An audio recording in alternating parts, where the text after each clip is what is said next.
When it comes to learning, learning theory is incredibly important. Did you know that students often lose or forget 90% of what they were taught within the first month? And believe it or not, we can go to that first 24-hour period after they were taught, and they're going to lose about 70% of it. So some people think that, we should just cram more content, more knowledge into the mind, and that's not really the case. The case is how we're learning. So to help us create sticky learning and help us learn better, it's in the how. And that's where learning theory comes in. So if you don't know this stuff already, it may just revolutionize how you approach learning, whether you're teaching, designing, or a student. I would love to hear what you consider important about learning theories. So give me a like, subscribe, and leave your thoughts within the comments. Here are my top 5 most important things about learning theory, with one bonus. First and foremost, when we ground what we're building, what we're designing in learning theory, then we have a greater chance for the learning to be impactful. And that's the big thing for me, is creating impact with the learning, making it stick so people can use it in creative ways to solve complex issues. So for me, that is the biggest one. Actual learning theory works. I know I'm going to upset a few people with this one, so I apologize. Before I even say it, learning styles are a myth. Yes, learning styles are total BS.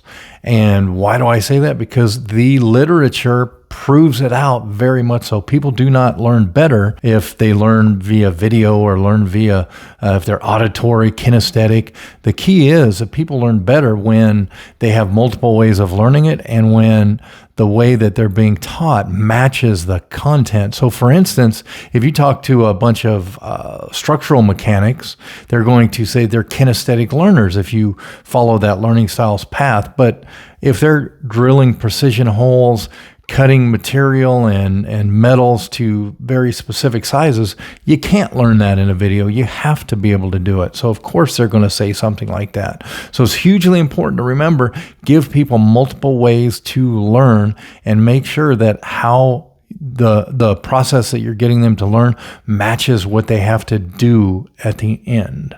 And with that said, yes, some people do have preferences, and that's fine, but they do not have a learning style, because when we focus on telling students that they have a particular learning style, that has actually been shown within studies to hinder their ability to learn something, because now they believe they can't learn it unless it's taught to them in this certain way, and it's simply not true. The evidence does not show that whatsoever. Number 3 for me is remembering that previous knowledge and experience is incredibly important for the learning process to happen. And every learner comes with some type of experience, some type of knowledge already. So connecting with that knowledge is incredibly important. Why is it incredibly important? Because in the white matter of our brain, we make connections with previous learning.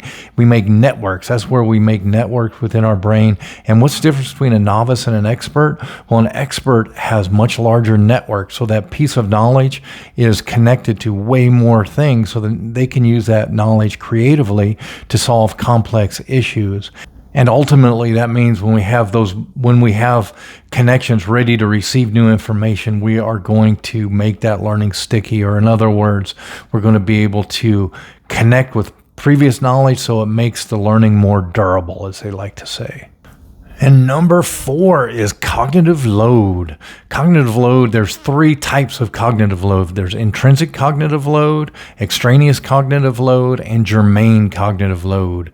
Intrinsic cognitive load is the inherent difficulty to learn something, so the difficulty of the subject. We can influence the amount of intrinsic cognitive load by breaking things down into smaller chunks to make it easier to learn. Think micro-learning. That's a great way to go. Extraneous cognitive load, we absolutely have a impact on that, because extraneous cognitive load is all the stuff that doesn't really pertain to the content we're learning, but it's extraneous. Think cat videos within an LMS. We've all seen them. Don't put random stuff into a course.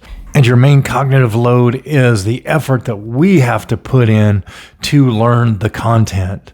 So it's the effort that it takes to construct the knowledge and utilize it as in the experience. And we have influence over that as well as designers, teachers, and learners, because now that we know this, we can build things that minimize the cognitive loads and allow us to maximize our output. And the fifth is desirable difficulty. This theory comes from Elizabeth and Robert Bjork, and it means that yes, there should be difficulty in learning, because when there is the right amount of difficulty, learning sticks better. And the bonus, number 6, there's intrinsic and extrinsic motivation.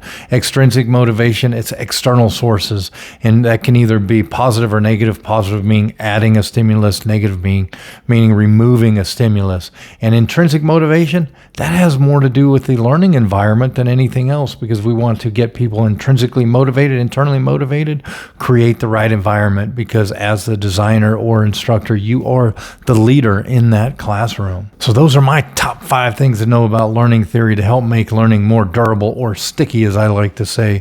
Feel free to make some comments in there, especially if you think learning styles is a thing. Leave a comment. Prove me wrong. I'm always open to learning something new every day.